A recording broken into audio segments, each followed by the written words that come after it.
Everyone's in your life for a season, a reason, or a lifetime. Every person you encounter. And I say breakups or like relationships or weathered relationships, they were just inputted in there for some sort of reason or valuable life lesson.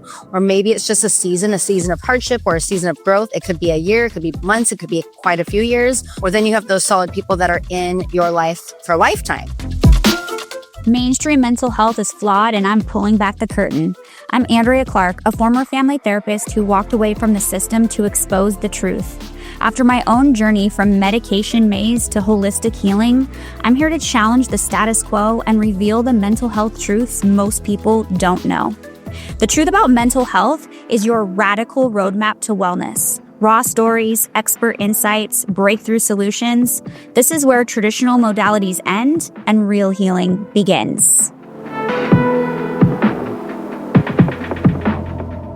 Caitlin Raymond has over 15 years of experience as a certified personal trainer and fat loss coach. She specializes in helping women transform their bodies and minds through resistance training, gut health restoration, and sustainable fat loss methods. Her unique approach combines low-impact yet heavy-weighted workouts designed to be joint-friendly but incredibly effective, both online and in person. She thrives in the energy of group classes where camaraderie, high vibes, and a sense of unity fuel every session. Whether it's sweating together in person or virtually, her goal is to create a space where you feel empowered, strong, and seen. Beyond the gym, Caitlin is deeply passionate about personal growth, hot girl walks, and learning through life's beautiful messes. She is a hopeless romantic, and she's definitely made a few plot twist-worthy mistakes. She's grown tremendously and is now on a powerful journey of restoring her walk with her faith. She believes in healing from the inside out, physically, emotionally, and spiritually, and loves guiding others on that same path. And she is one of my closest friends, and I invited her on to record an episode about the idea of our mental health and our female friendships and sisterhood and communication and how friendships can affect our mental health, how we navigate those things, and this idea of having boundaries and taking care of your own mental health, but also tending to the relationships that really matter. And we went through something recently that could have made or broken our friendship, and it definitely made us closer. And we're going to give you an inside look in how we handled that. And so this episode really is a little bit different than other episodes where I interview people. We really are having a very raw, genuine back and forth. I want you to think of yourself as a fly on the wall, listening to us just getting together at the beach or having tea, just chatting out and processing out what was going on in our relationship at the time. I'm so excited. I think this is going to be so healing for so many women to listen to. Let's dive into this episode.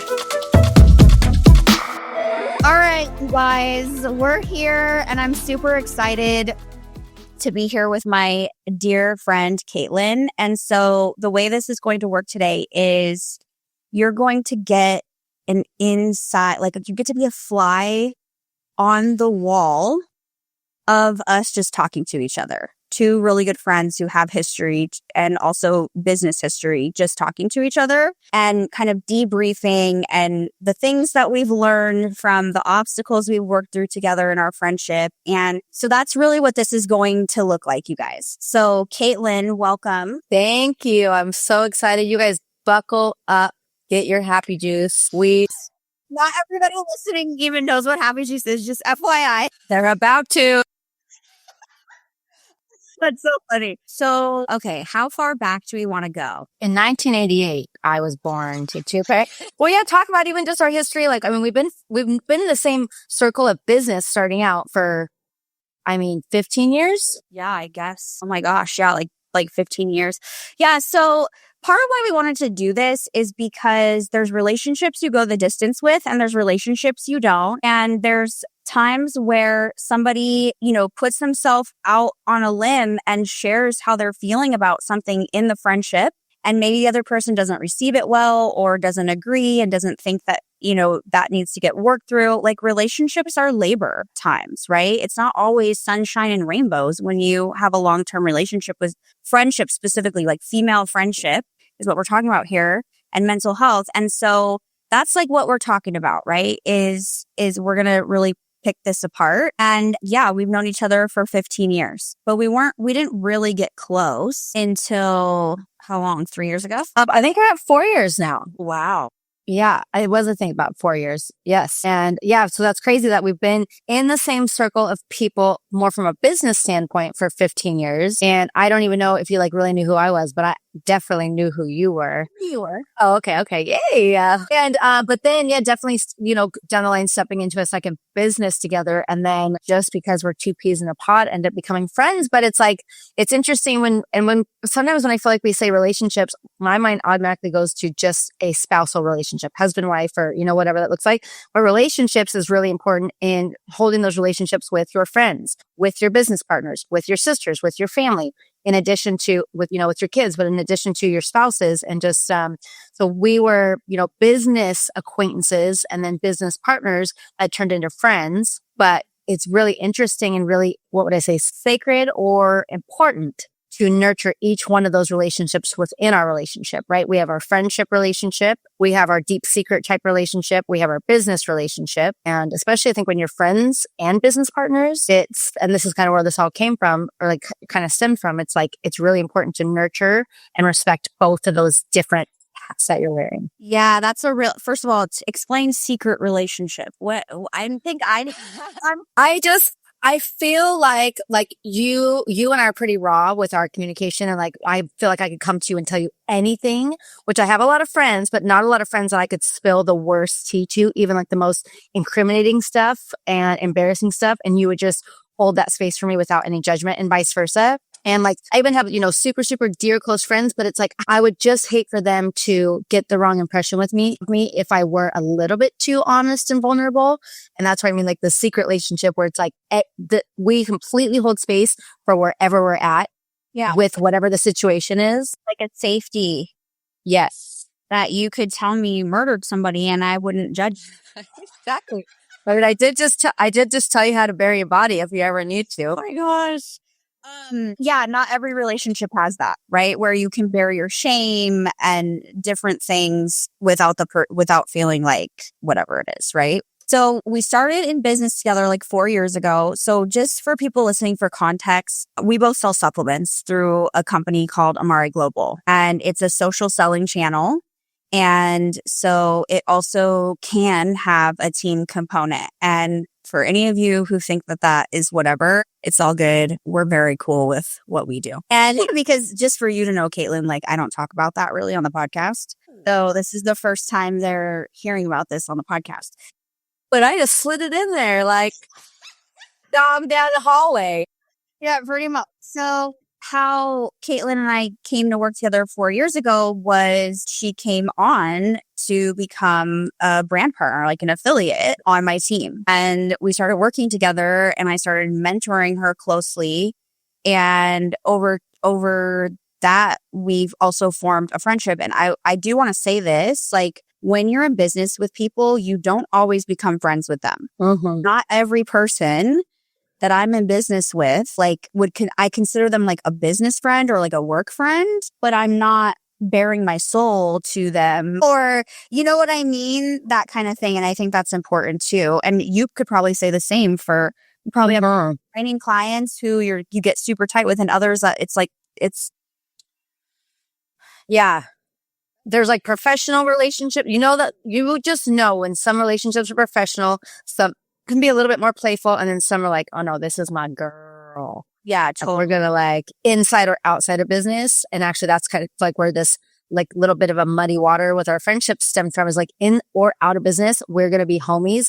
But the deeper you get in friendship, the deeper I feel like you do have the possibility of some beef, or just like, more issues come up the deeper you are in that friendship. They're not just so much surface level, but it's like, no, we're super good friends also. And I want to respect that and keep that friendship. So it's really important to have that communication aspect of the deep friendship. You know what you just said? You just said something really profound, because I agree with you. Like, it's easy to have surface level friends that you have fun with all the time and that's all you do. But when you really do life with people, sometimes stuff gets hard because you're bearing your vulnerability. Maybe something was offensive and they didn't mean to, but you feel offended or whatever it is, because it increases the likelihood of sometimes having like challenges together because you're letting your guard down. Uh-huh. Showing your humanness. And I think that that's important to just note, because there's so much bullshit on social media that's like, if they don't celebrate me, like, I'm out. If they like just this very all the time, like just ending relationships, Totally.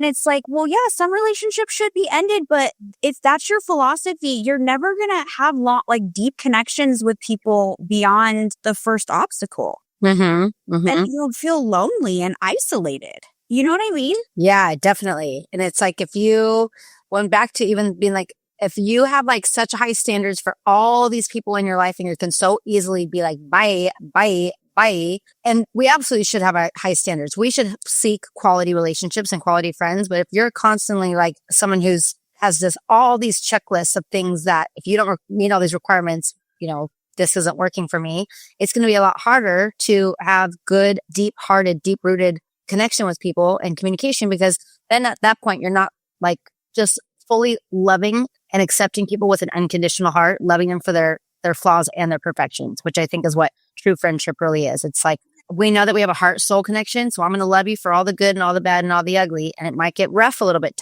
at times, but this friendship or you specifically are worth it. Yeah. And I do think there's an element of which we can talk about when we tell the story of like, both people need to want to labor for the relationship one time. Totally.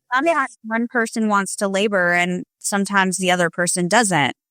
Right. That's why I'm divorced, because my ex-husband didn't want to labor. And that at this point, that's fine. But it's like, you know what I mean? And this stuff happens sometimes in friendships and family relationships. And that obviously isn't the person who wants to labor. That's not on them. But I do I tell people, in fact, I texted Beck and I was like, I've actually told two people, I was like, Caitlin healed me. Caitlin did something that helped me heal. You know what I mean? And they were like, oh my God, that's amazing. You know what I mean? And so it was very healing for me for you to circle back and say some things to me. You know what I mean? Because I was fully prepared that you were like going to probably peace out on me or something. Mm-hmm. My own junk, right? Sure. But I was like prepared for that. So I think too, when you just talked about like with the, not even bringing up or specifically your husband, but how that was like a whole thing of like, I wanted to labor for the relationship, but he did it. I'm a huge believer that every single person in your life, even down to your own children and your parents, which could be really hard, everyone's in your life for a season, a reason, or a lifetime. Every person you encounter. And I live by this because it really makes a lot of breakups, and I say breakups or like torn relationships or weathered relationships a little bit easier to understand, that truly every person you cross in your life is there for a reason. They were just inputted in there for some sort of reason or valuable life lesson, or maybe it's just a season of hardship or a season of growth. It could be a year, it could be months, it could be quite a few years. Or then you have those solid people that are in your life for a lifetime. And it doesn't have to be blood. It could be somebody that you're like, oh, we've been soul connected for years prior to our bodies actually being on earth.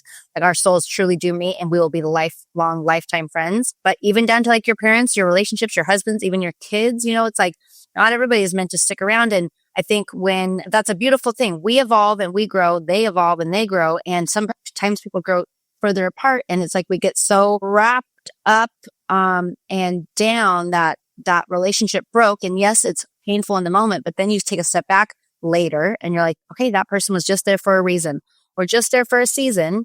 And it's all a blessing and a beautiful, part of your chapter in your book. Yeah, I agree. Like, I have a good friend. We met in freshman year, and we when we get together, it's as if no time has lapsed. But we have sometimes gone through extended periods of time where we just don't talk. Mm-hmm. We've been through a lot of life together, but we'll go through a period, like we're going through a period right now. She's a newlywed. They started a business. Like we check in on each other every once in a while, but there's not that deeper connection right now. But I know she's my friend for my whole life. Like I could text her and she'd be there in an instant. And I've learned, like, the first time that kind of happened between us, I thought like, and then I learned like, we have parallel lives. Like one of us is in the thick of something, and it doesn't mean that we're not there for each other or not close. It's just like where we're at. You know what I mean? Yeah. And once like we kind of both came to this understanding, it just really allowed us to be like, when we have the time and when we are seeing each other, and to just be free and enjoying each other and catching up and having those really deep, intense conversations without like all these strings attached or whatever. Mm-hmm. And even right now with my mom, like, I'm going through some stuff that I realized from my childhood that I need some distance, but like, so we're not having like the same type of conversations that we usually have, but like we're checking in and texting, and I'm giving her updates on her granddaughter. And like, it's not like I'm just like, F you, but I'm just like, I need a little space to work through some stuff. And like, it's not something that you're going to want to talk about. Right. So I need some space, but I'm not like cutting you off, or I was like, I just need some space. And she's been respectful of that. And so it's like, she went to Europe. She sent me some pictures. It was good. Like, it was good to have, it's good. It's like we're connected, but there's no pressure right now with where I'm at with some things. And I think that some relationships are like that. Like, they change and evolve, but you never lose connection. It just looks different. Right. Yeah. And that's exactly, I feel like, where the whole taking care of your mental health in a relationship, but for the sake of a relationship, is so important, because there's such this, I don't know, headspace around mental health that it's only, that you have all these problems and issues or grief or trauma. But mental health truly is even just like what you said, these unresolved things are maybe coming up that's affecting me currently, and I don't want it to affect me. I want to be able to approach it in a healthy way for the sake of our mental health collectively, mine and yours, me as myself, you as your individual person, but also as the mother-daughter connection. This is where that open communication, like of you just saying, hey, I need to take a little bit of space so I can work through these things, so that I can help keep the relationship good and healthy, but also like help protect both of our mental health around it. And that's where I feel like too, like what we've experienced in our friendship is that, that communication, depending on the level or the deepness of the relationship, the communication about what you're truly needing, but what you're truly going through too, is so important to protect, again, the mental health of the relationship, my individual mental health and yours, but also collectively, just how we move forward in our future together. Yeah, totally. Okay. I love this. Anxiety, mood swings, brain fog, hormonal chaos. Before you blame stress or just being a woman, have you checked your mineral levels?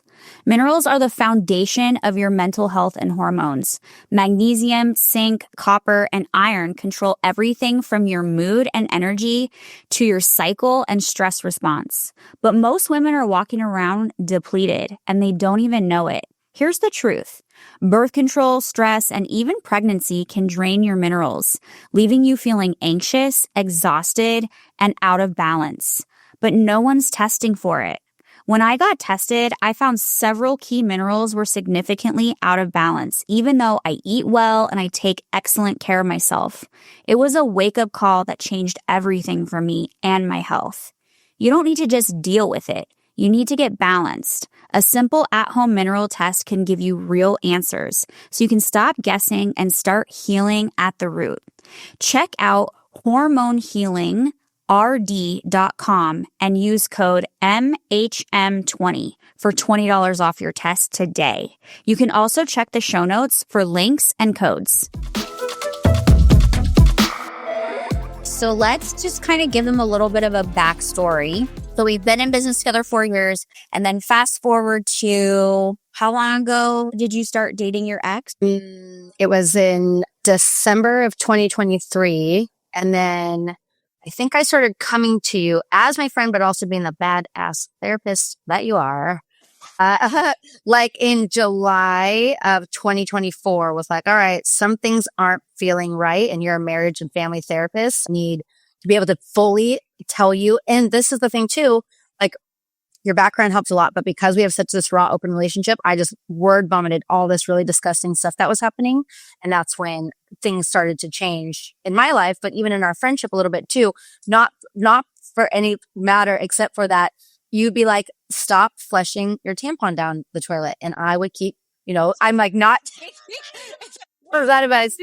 When stuff was changing for me in a different way, like around the same time or a little before that, like I'm trying to remember when I started 50-50 custody. So this is actually a really cool story for us to be sharing with people, because I feel like we started 50-50 custody like about 6 months or 8 months before you started dating him. Right? I can't say it's been now like maybe a year and a half. I think almost around the same time, but I feel like 50-50. Probably about the same time. Yeah. Okay. So for me, like just in my own stuff, I was having my own like come to Jesus, how I'm living my life, how much I'm working, how much I'm doing certain things. I've had full, majority custody of my daughter, for like 9 years. And now I'm having a split custody, and it really rocked my world. And I remember I started having conversations with certain mentees who I was really close with as a friend, and my leaders, right, who had a lot of contact with me all the time and could count on me for certain things. And I had to have like a heart to heart with people saying like, I have to change how I'm doing certain things. Like when Sammy's home with me, I have to have firmer boundaries. When, and there was just like, I was going through a lot of grief and guilt and like just really trying to figure that out. And I feel like that kind of happened around the same time that you guys started dating. And some of that I feel like I talked with you about, but not in the same depth, because you were like busy being like falling in love or whatever. Like love, but whatever, like just.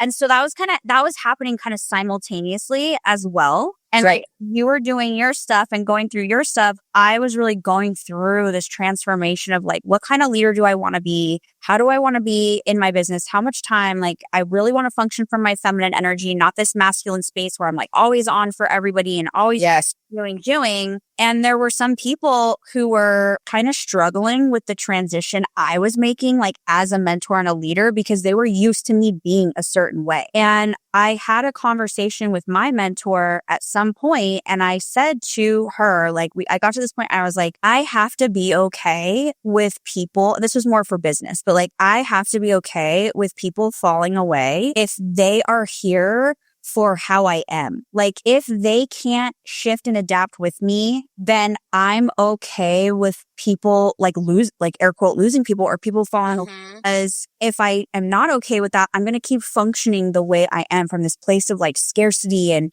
keeping people happy and all this stuff. And I said, I can't do it anymore. Like, I'm not going to do the travel as much. I'm not going to do this as much for a little while, and I told her, and she was very supportive, but I was going through all of that at the time. I don't even know if you know that, but I was, going through all of that while you were going through what you were going through in your relationship. Yeah. And so then and I saw already earlier, I kind of could tell that something wasn't fully right. Like when I saw you a year ago in the summer, since you weren't yourself. But I was like, well, she hasn't said anything to me, so I can't say anything to her. You know what I mean? Right. Yes. Like type of thing. And then you came to me, and told me some stuff. So I was like really scared for you. Yeah. You saw the intricate details of the relationship. And I feel like it's hard because, and that's where when I come to you with like, these things are happening, I want your opinion, and you give me your opinion, and you also give me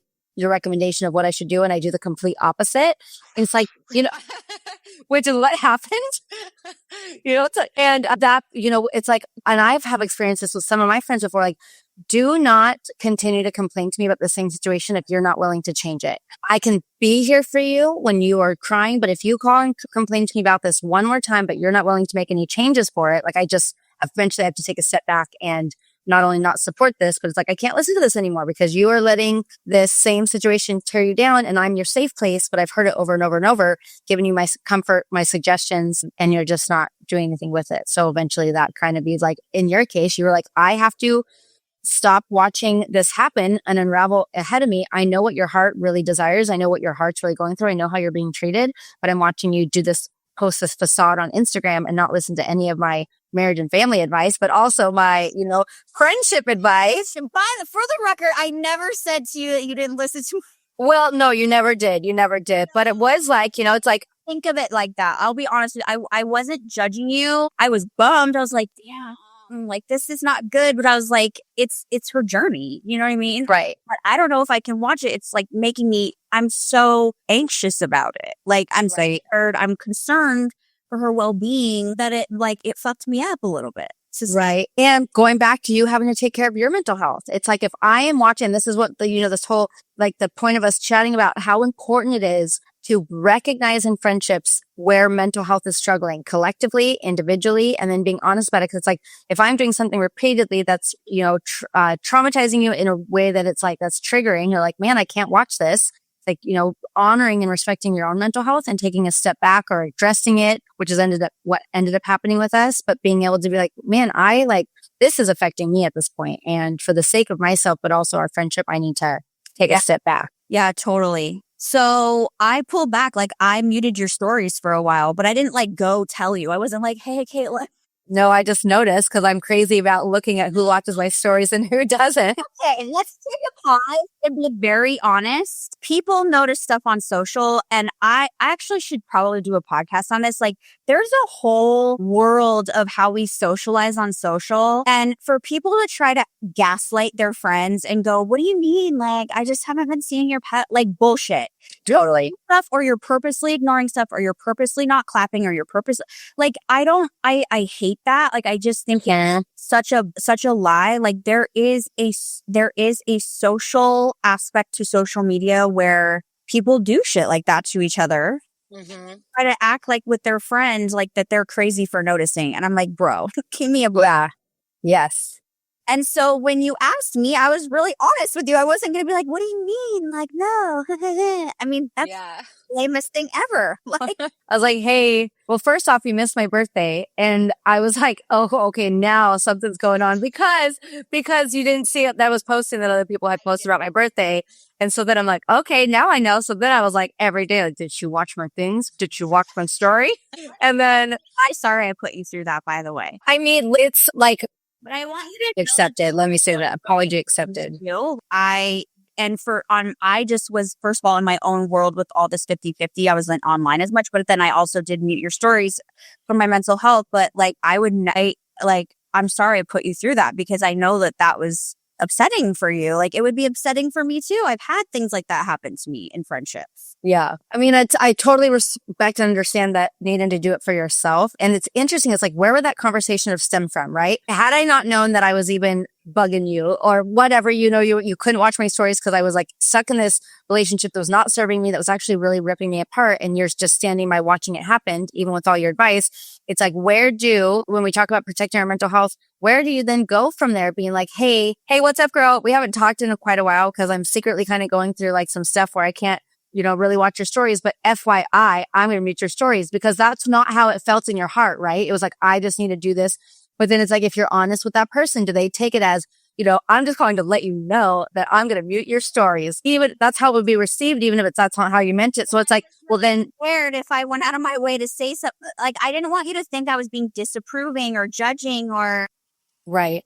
But that's just where it's such muddy water in these like deep friendships. It's like, you could have totally come to me with good intentions, being like, listen, I'm going to mute your stories because I'm not.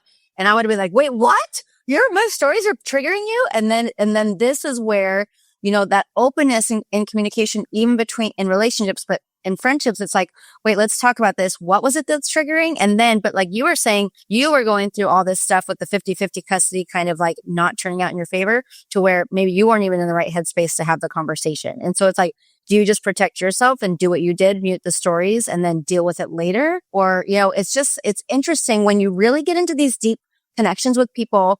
And because we had to keep some sort of a relationship open because we were in business together. But then, that's like where it's, okay, I can still keep a business face on and still be able to have these business conversations, but they're a little bit cooler, like a little bit colder. They're not as like checking in, like, the way that we used to, and doing that for your own mental health. And eventually, like, I caught on. I'm like, hold on, girl. You're talking to me like I'm just one of the other girls. Okay, but here's what I'll tell you. That's when I was going through the journey of kind of like, I'm not going to chase my business partners. Yes. And so it wasn't like when I wasn't trying to be cold or cool. It was more like, I was just like, okay, Caitlin's busy. Like, she's got stuff she's doing. She will come to me when she needs me. And this is like the business side of it, right? Like, not, Right. like I started to pull back on not just with you, but with other people on Yes. how much I was checking in and how much I was like, you know what I mean? And so that really didn't help the situation. Where there was like the personal and then the business change, and you're just like, what the fuck? This bitch is fucking abandoning me or something? Like, what? Wait, and she's not watching my stories? I mean, so I can imagine, you know what I mean? Like how upsetting that was for sure. And actually, it was more so just like, before it's upsetting, you're just racking your brain. And we just all do this because we're all psycho of being like, oh my God, what did I do? Was it this? Was it this? Was it, when you start like over analyzing things and you're like, oh. And I think like a year ago, even I would not have been the person to approach you the way that I did. I would have like started being catty back, and I would have been like, well, I'm not going to be as lovey-dovey to message you or in my brain too much and shut down, versus being like, hey, hold on. All of a sudden I just matured in the last few months with therapy, and I feel like I can come to you and be like, I've noticed your messages have been like a little bit cooler. They were I think it was a voice text, and it was like a little bit like just direct and straight to the point, where normally you're just like, so my homegirl, and like, like it would be like this. It'd be like, normally you'd be like, what up, bitch? Like, hope your day's going well. Anyways. And now like this. What up, bitch? Just kidding. But like, it was like, just like the tone and of the mannerisms changed. Like, this girl's mad at me. More getting down to business. Totally. It wasn't just you. It was like people. Like, I don't even remember what phase I was in of my journey at that moment. But yes, I know. And I was so proud of you because you were like, you just sent me a voice clip and you were just like, listen. Like, did I upset you? I noticed you're not watching my stories. I noticed you didn't say happy birthday to me, but you're saying happy birthday to everybody else. Well, and I mean, I immediately responded, right? Like, yeah. And I was just really honest with you and I was really scared, Caitlin, to say what I said to you, because I was like, this is it. Like, I'm going to say some stuff and like, she's probably going to peace out and it's going to be done. You know what I mean? And I did say, like, I did tell you, I was like, I haven't felt like our friendship I didn't say that right away. I told you what happened with the, like, muting stories for my mental health and all that, and feeling genuinely like scared and concerned, and that I didn't want to see it because it would be something that would be like bothering me a lot, like I'd be worried a lot. And then I feel like we had a back and forth, and then I was like, oh, God, I can't believe I'm going to say this. And I said to you, I feel like our relationship has been more one-sided for now. And I felt it really was starting like 4 months into your relationship, right? Mm-hmm. Mm-hmm. And you didn't act like you were offended. I don't know how you received it on your end, but you were very gracious to me. And then like, I wouldn't say you were any more distant or anything, but you were busy doing your own thing. And then I feel like a couple months later, you like circled back to me after you were. It was like just 2 weeks, because remember, I was just going to go do my ayahuasca journey. I didn't know you were doing that. Oh, well, I had done that in between. Then all of a sudden, like, I feel like this too. I've learned this in the last couple of years, to not speak or not respond ASAP, like take a step back and sleep on it, regurgitate it, think about your side. That's the biggest thing, you guys, in a relationship, is like thinking about yours, that instead of being attacking, like, well, what about this text that I sent you on December 18th? And then I sent you another text on July 4th, like, instead of like trying to like right your wrong and be like, well, no, be like, wait a minute, I'm going to honor how you feel. I'm going to take a step back and evaluate why you're feeling this way and what part I took in it. And then, giving yourself that time and that relationship, the grace to be like, okay, did I do this or did I not? Are you overreacting? Did I actually do this? And then being able to have in a healthy space a conversation about it. But during that time, one, taking a step back versus just going ahead and responding, just being like, hey, and I think I might have even said, maybe I didn't actually, but I appreciate this. Thank you for being honest. I'm just going to take a day or two to think about that. I don't know if I ended up saying that or not. Say you're going to take time. You just said, I appreciate that. Like, you responded graciously. You were like, thank you for your honesty or whatever, right? Yeah. And then just a few weeks later, came back around when I had gone to an ayahuasca ceremony, thinking I was going to do an ayahuasca ceremony for my deep grief of my husband passing, and also actually kind of the current grief I was going through with my fiance being not a wonderful fit. Wonderful fit. Nice thing to say. Yeah, a wonderful fit. A wonderful fit.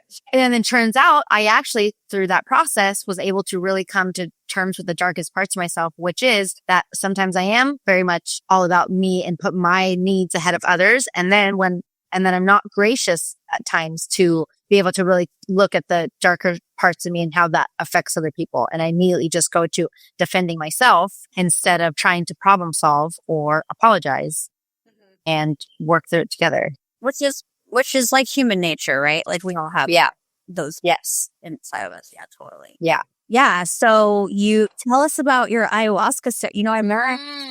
I'm very excited, like for people to hear about this. Yes. Yeah. So, like I said, ayahuasca, it's a really much deeper level of healing through plant medicine and guided meditation with a shaman of really trying to get to the deeper. And I don't know, I couldn't tell you all the specifics about it. So if I butcher all these specifics, but the deeper, almost like subconscious of grief, or where does grief stem from, or what kind of trauma are we holding on to, or what kind of generational trauma do we have? It just really helps you unveil all these different layers of deeper stuff that we can't just go through talk therapy with. And so I had gone to ayahuasca because I had lost my husband in an avalanche 5 years prior, and then COVID happened right after that. And so I just was really holding on to a lot of deep grief. I couldn't explain it except for just freaking grief that was like suffocating still 5 years later. And so I was like ready. Like the first night I took the biggest ayahuasca shot that you could get. I'm like, send me home. Like, I want to just bawl and cry. Like,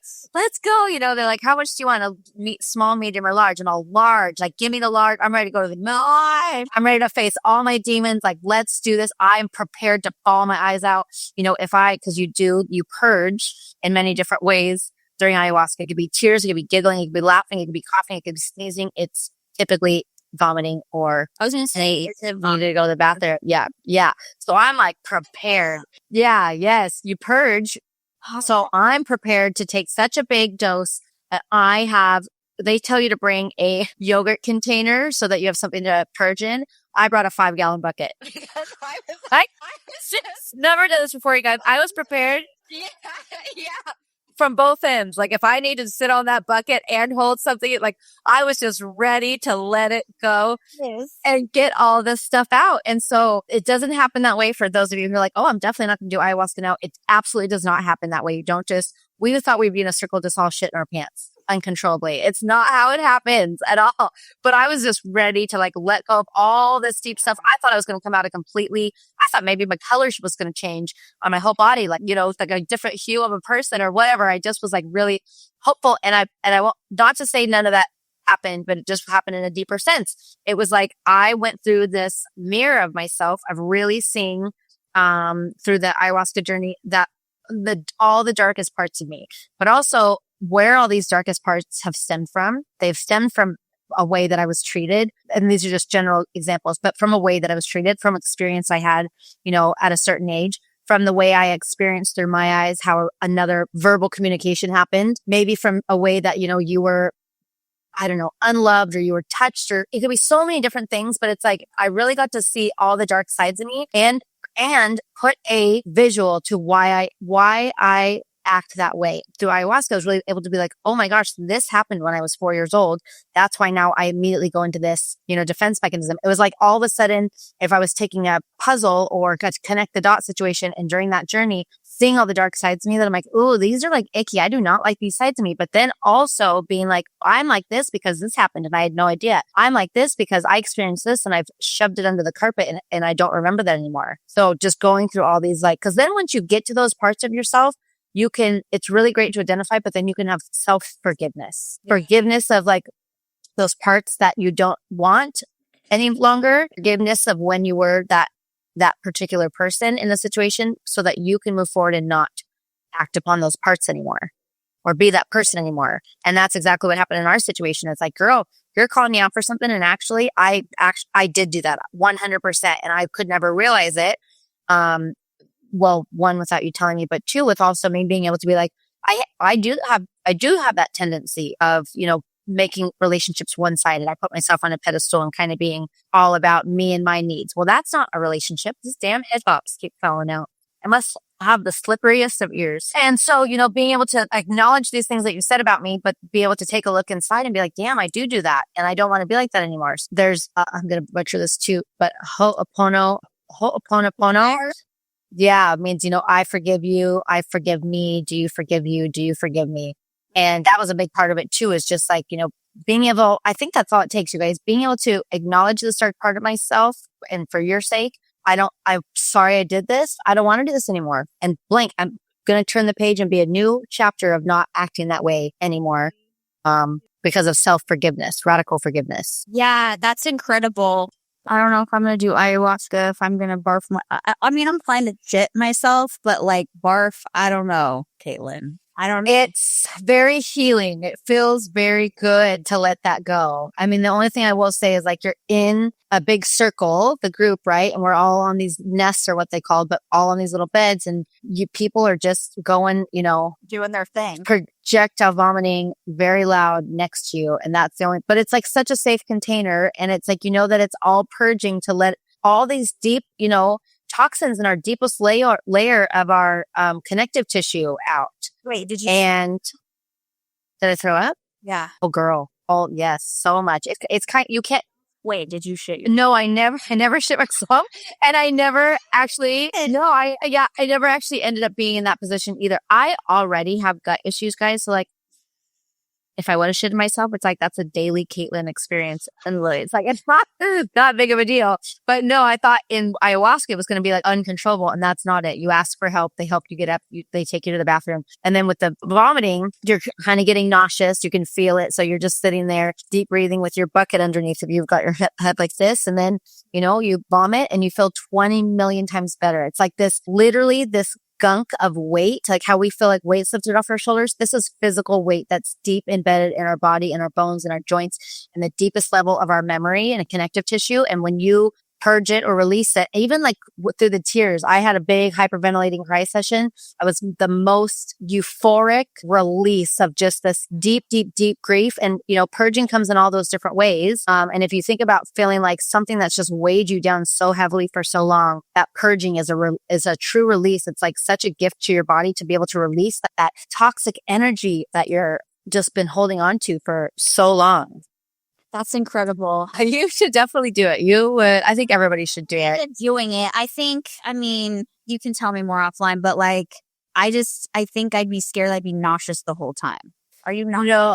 No. And if you do get nauseous too much, yes, you're not nauseous the whole time. It depends. You can control how much you take. It definitely comes in waves. There's an antidote if you're like there's something you can take and it will instantly snap you out of it. But let me tell you this is interesting. I went and played trivia last night with one of my Parkinson's patients, probably 82 years old. He is a doctor. Last night, we just happened to be talking about ayahuasca, and he's like, he's very much on board with plant medicine for healing in so many different ways, cancer capacities, mental health capacities, for sleep, like all sorts of plant medicines. And so he said, the one thing I've never done, I've done everything. From a doctor's perspective, he's done everything. The one thing I've never done is ayahuasca, and I regret it to my bones. But now with having Parkinson's, he's 6 years into Parkinson's, it's just too much of muddy waters of like, you want to really protect what you have left of your whole body. But he said, the one thing I regret is not doing ayahuasca, because I know from a doctor's perspective and a doctor that believes in plant medicine that it's the utmost deep healing thing you can ever do for yourself. Interesting. Next to like an EDMR, where you're like really getting into like, it's cutting into that deeper level of subconscious where you don't have control, so that you can really release the deeper emotions, but also the understanding. Like for me to come face to face with a mirror image of the dirty, dark parts of myself and be like, man, I do. Caitlin, is this how people see you on your bad days? I hope not, but I'm going to now that I've acknowledged it and I see it, I'm going to do everything in my power not to be that person to other people, because I would never want that person to show up who I consider a friend. I would never want to see that side of a person, but that's even personally embarrassing for me that I have those dark parts, which we all do. It's not that, we all do, but the thing is, acknowledging it and being like, all right, I don't want to be that person anymore. Yeah, totally. So then you circled back to me. Mm-hmm. And I think I just was like, listen, like I've been really thinking about your conversation, or like what you had said to me in our conversation. And I've done a lot of like deep inner work of just like, I really value our friendship. And it's really important to me that I don't just say sorry, but like we actually make sure that you're complete in what you said and that I've been able to change those habits, but also be able to truly from the depths of my soul apologize so that we can move forward in a healthy relationship, but also know that our communication is strong enough that we can come to each other and say, hey, I really value you in our friendship, but this is some stuff that's really been bugging me or you hurt me. And it's my friendship, our friendship means enough to address it so that we can have a healthy container and get to the bottom of it. Yeah, totally. Yeah, it was crazy. Like, I was just like shocked, to be honest. But not because of you, but because of my own. Historically, when I'm honest with people, they Doesn't turn out well. it doesn't, not everybody, obviously, but like it doesn't turn out well. And I think I've manifested some of that through my own nervous system and like repeating, attracting in certain friendships that mirror, my relationship with my mom. Mm-hmm. But it's been interesting to see since I've been putting boundaries in place, whether it's in business or my personal life, and being more vulnerable and honest, who decides to like labor with me. Mm-hmm. And you were one of those people. And you were like, I'm really sorry. You told me like you thought about me at the ayahuasca retreat or whatever, and that you don't want us to have you want me to know that you care and you know what I mean, and all of that. Mm-hmm. Like, my gosh, like it was so it was like very healing for me. Yeah. Oh, I love that. Yeah. And it also made me feel like, okay, I can have standards for relationships. Totally. Like, which sounds ridiculous for me to say, right? But it's like just this sisterhood wound is like, I did a post about this 2 days ago. It's done a lot of healing in my life, but the sisterhood wound, I'm still uncovering layers of that, of just like beliefs I have or who I've attracted in, or not feeling like I can always be vulnerable with women because of, again, like my own subconscious stuff from my upbringing, and having like experiences that have kind of confirmed my beliefs or whatever, right? Right. And so I've really been leaning into being vulnerable and being really soft and like more raw in my female relationships, and also like allowing the ones that they're not here for that. They were here for the other version of me, right? The one that takes care of everything and nurtures them and does all the whatever, that those fall away, but then also like calling in new sisters, like new great.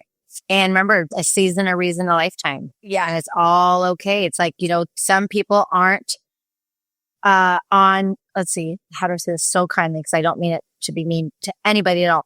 Some people just aren't on your caliber yet when you're stepping into the next version of yourself. Yeah, totally. Mm-hmm. And that's fine. They'll catch up or they're on their own path. And that's what's just beautiful about like, us being individuals. Yeah, totally. So what do you think would be some of the most important things for people to glean from our story? Well, I think like, if we're getting back to the point of why we started talking about this, which maybe we didn't even talk about it in the introduction, but it's like how important mental health is in relationships, and then dissecting that, not just your mental health around that you have like grief and trauma, but like truly taking care of your day-to-day mental health, recognizing the things that trigger you, that don't feel comfy, that you're like, oh gosh, that's actually not helping me. But also relationships, not just meaning, our spouse relationships. This is, so many different relationships, especially your sisterhood, especially, being in, the boys, or just the relationships that you have with friends specifically. But if you think about too, that your friends are outside of your close family, your friend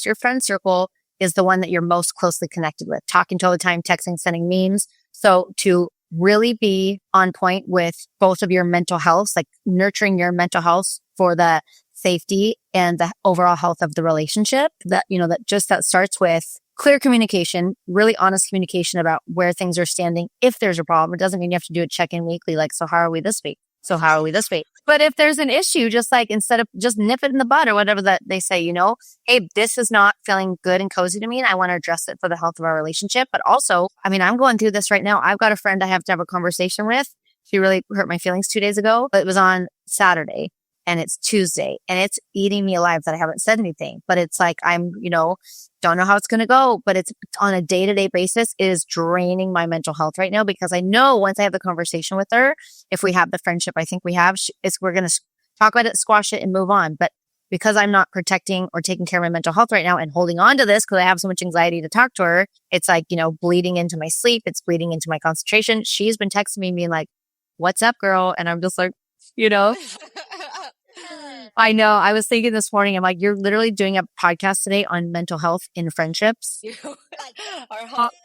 Yeah, I know. And you are, but it's just like how you had that, that anxiety, like, man, this could change our friendship, what I need to talk to you about. But that's just that's where it comes back to just, having this open communication. And these are the parts I need to learn to be like, hey, how do you even open up that conversation? Like you with wanting to mute my stories. How do you even safely open up that communication to say, hey, something happened? Are you in a place, asking permission? Or, I don't even know. Asking permission. Are you in a place that you can reciprocate what I have to share with you? Something was said that hurt my feelings. I want to talk to you about it. It's like, even that, even though that's such a respectful way to start a conversation, that's intimidating in itself because it's like that person might be like, depending on how they are. When I was my old self before, I've definitely worked on these in the last couple of years, but for sure before ayahuasca, I would immediately have gone into defense mechanism. What do you mean I hurt your feelings? I can't think of one thing I ever did. I'm so curious. Oh, this should be good. You know what I mean? Just being like, yeah.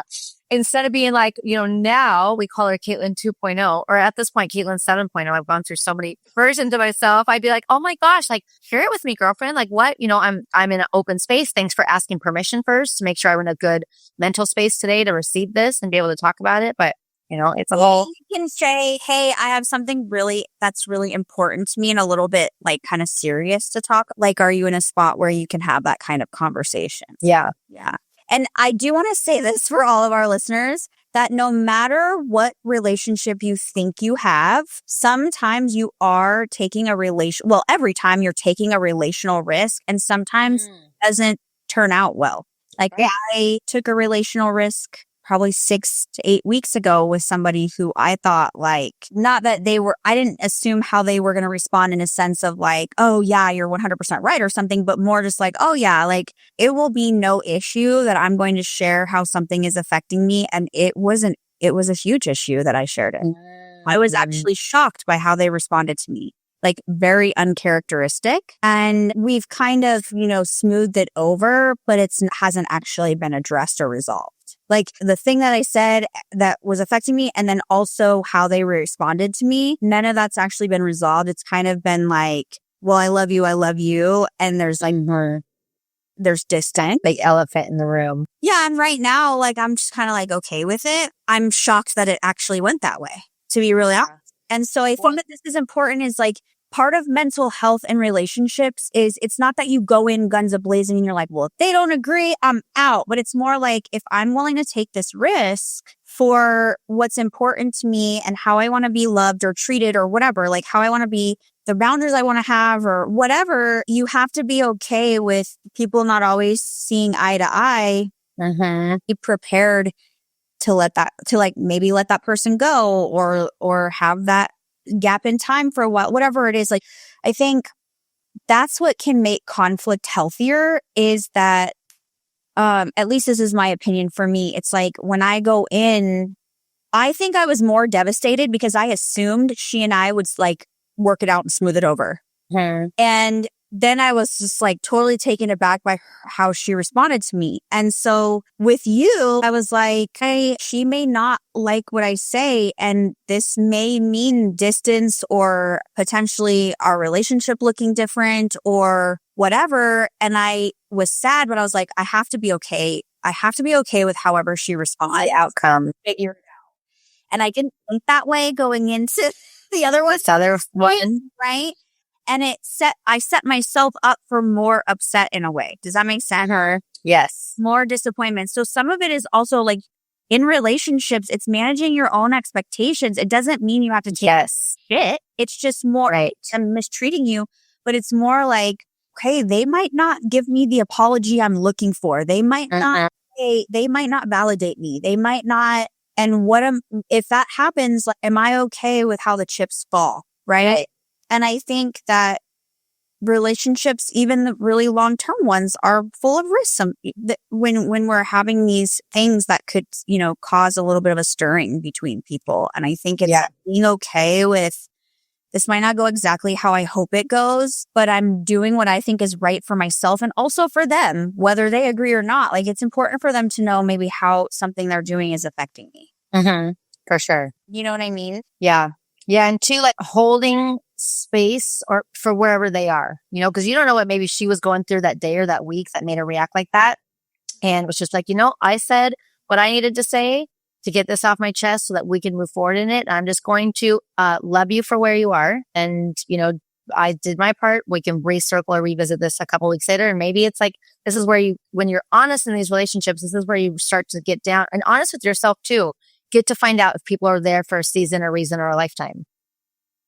Yeah. And it's all good and it's all beautiful. Yeah, I agree for sure. Cool. Okay. Well, man, this has been amazing.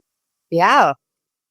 I feel like this is going to be really powerful for a lot of people who listen in. Friendships and sisterhoods and just relationships in general. Be taking care of the mental health of the relationship, fam. Yes. And I do want you guys to go follow Caitlin. She is amazing. Tell them like you're designing your own what would you call it? Like you've created this very specific targeted way to work out for women that support hormones, but still gets them like shredded and looking fly AF, right? Yeah. Yeah. So I've been a personal trainer and a fat loss coach for 15 years. And really, as I'm getting closer to my 40s, been learning so much more about the body and hormones and how women are not designed as small men. And we should not be training and eating like small men, which is such a blessing because once we tap into this, we're going to see our bodies just start to change. And so my best friend and I, we both have been teaching a class called War and Peace with the idea about it being that we tap into war and we tap into peace and we tap into mindfulness. I'll just say that. But our styles of it have been very different. She teaches in Los Angeles. I teach here in Hawaii. And so then the more I've been doing my class, I'm like, listen, working out, where there's such a verbiage around getting healthy and working out that it has to be an hour of this crazy cardio plus an hour of these workouts or weighted workouts and, you know, all these to-dos, all these things that we need to do. But really, getting healthy, and that doesn't just mean within our body, but within our mindset too, within the peace within our mind, is tapping into, well, first of all, making it manageable, making it like, I don't want to say easy in terms of an easy workout. I mean, easy on your schedule, being able to just do something at home where you're getting all the pieces of the puzzle, the mindfulness, the meditation, the fat burning, I'll call it, the calorie burning, fat burning, but also the resistance training to the muscles, which is how we actually change the body specifically. But, you know, it's a whole total package. So what we've done is created a at-home workout that you can do with just your body weight and just bands. But it's easy enough, I'll put that in air quotes, that a beginner can do it. But it's intense enough that somebody who's been working out for years and years and has tons of muscle and tons of like a great endurance and their cardiovascular is top notch, they can do it as well and still get a really kick-ass workout. And so it's called War and Peace. We actually, right before this, just had our meeting with our trademark lawyer to make sure that everything's rocking and rolling. So you can follow me specifically with my fat loss and personal training. And also I'm just kind of like a really silly shit show of a blonde bombshell on my bodies like Caitlin. Always most hilarious stories. Share your mental health story a lot. Yeah, my mental health and just a lot of fat loss tips on my bodies by Caitlin.fatloss coach page. But definitely follow us on War and Peace because we're just about to launch all of our Zoom workouts you can join, Zoom workouts that you can purchase that are recorded, and they're anywhere from 30 to 45 minutes all at home with just body weight and band. And you might think you know what this is going to look like in your head, but you have no idea because we've really she's 18 years in the industry, I'm 15, with all sorts of certifications, and we've really made this pretty spicy. I'm excited. I'm so excited. Yeah, well, yeah, it's incredible. Follow you. And thank you for being vulnerable with me today and letting people see the inside of our relationship. Yes, this was so fun. I really appreciate you having me. Absolutely. I love you, friend. I love you too. See you guys in the next episode. I am eternally grateful you tuned into The Truth About Mental Health. If this message matters to you, please spread the word by subscribing, leaving a 5-star review, and sharing with someone who needs this knowledge. Let's keep reclaiming our mental health together.